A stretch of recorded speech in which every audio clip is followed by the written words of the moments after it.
This past weekend was fantastic and filled with some amazing progress with my wife's communication and assertiveness. Well done, you two. I definitely want to see this trend continue with her as it bleeds into all aspects of her life, including her professional interactions. Yes, 100,000%. What are the best things to do or be particularly mindful of to support her growth as a dominant? I realize that this question is very open, but I'm usually supporting the growth of someone's submissive side. As a male dominant, I'm concerned that I do not have a handle on how to be optimally supportive to a female dominant's growth. I love seeing this side of her and want it to continue to develop. Okay, well done, you two. I'm so proud of you, Connor and Miss Rock, my fellow queen, kicking ass. So here's the thing, and you're going to hear me say this in response to a few questions tonight, because this is a really big theme that came up in all of the questions today. Patterns and new habits, new ways of thinking, new ways of acting, operating, new habits, things like that, they are built through consistency plus emotion, okay? That's really how our initial attachment styles are built in childhood. Consistent narratives, consistent patterns that we're seeing, consistent things that we have to survive or get through, plus emotion, all of the emotion that's attached to the trauma. That's really how our initial attachment style is built. But the same development process occurs if you're wanting to rewire an attachment style or build a new habit or change a behavior or change a paradigm that you have, a belief system that you have. So I would say for you, Connor, the key here, because if this is a new way of thinking, a new way of communicating, a new way of operating, that means there's been a lot of time and a lot of consistency and a lot of emotions telling her the opposite throughout her life, telling her that she just needs to be compliant and keep the peace and be the good girl and not speak up and not stand up. So all of those patterns, all of that consistency plus the emotion she went through is going to have to be rebuilt. And so for you, Connor, the best thing you can do is to create this environment where she feels free to be expressive, where she feels empowered to be expressive. And a lot of times, if we as women have been boxed in and pushed down and tried to be controlled and stifled, and we were shamed for our dominance, we were shamed for our leadership skills, we were shamed for these things, then we have to create the opposite environment where she feels not only free to fully express whatever comes up, but encouraged to do so. That you fight with. Yes, right. And we've talked about that. I'm very aware of what has led her to this place. And so she needs to know that you encourage her to not suffer in silence.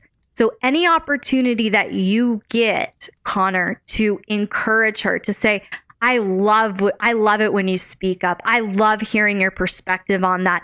It's so sexy when you set boundaries like that, or it's so sexy when you assert yourself like that. You are going to need to bring her through a different pattern of conditioning over consistency and emotion. Does that make sense? So specifically, Connor, some things that you can really hone in on is responding calmly to her and correcting her in a calm way. So if she's going to have some issues figuring out her feet, so to speak, and she might be a little too aggressive sometimes or a little too confrontational sometimes as she's feeling out the space. Or she might be a little passive aggressive sometimes. She's not really locked into the full emotional awareness yet. So it could swing either way. If and when that happens, Connor, respond calmly. Just create this sense of calm, like it's okay. Like if she comes to you and she's like, oh my gosh, I went way too aggressive and that was ridiculous and I hate it. And then she starts spiraling with shame, then you just keep it cool. You keep it cool and you keep it light. You keep it calm. Okay. And it's going to be like, hey, no, everything's okay. This is a learning process. This is a growing process. And you did great. You have nothing to apologize for. You have nothing to feel ashamed about. You're doing great. And just handle it with calm and with peace and with some lightheartedness to it. Additionally, don't blow things out of proportion. So if she corrects you or if she confronts something or addresses a boundary or behavior, and you might not fully agree with it or see it from that perspective, you can still talk about it and address it, but don't blow it out of proportion. Understand that she is still finding her feet right now. So if she is a little biting or a little snippy sometimes or a little passive aggressive, then that's something that you can very much just handle in that way where you're like, hey, it's okay. I'm cool. I'm not triggered. Okay. Calm, lots of calm and peacefulness. And this is similar, but respond to any mistakes that she makes with just empathy and compassion. Again, a lot of why she has not communicated in this assertive, powerful way is she was shamed for having a voice. So we need the time to build consistency and emotion to show her that she won't be shamed for using her voice. And it's going to take time. These patterns of behavior change over time through consistency plus emotion. So the more she asserts herself and things go positively, oh, I might try that out again. Or if she does correct you on a behavior and you're like, oh, thank you for bringing that to my attention. Cool, I'll adjust. Hell didn't freeze over, you know? There wasn't this catastrophic event kind of thing. That she's safe and she won't be shamed for expressing, even if it's not perfect, because no one is. And our communication can never be fully perfect.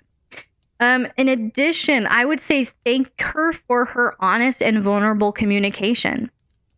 Yeah, you're going to want to write that down. Consistency plus emotion. That's how we change things. So thank her for her honest and vulnerable communication. Every time she does assert herself, she does set a boundary. She is vulnerable and tells you, you know, when you said that, that was hurtful. Or when you did this, it made me feel uncomfortable. Can we talk about it? Or I would like to set a boundary here. Anything like that.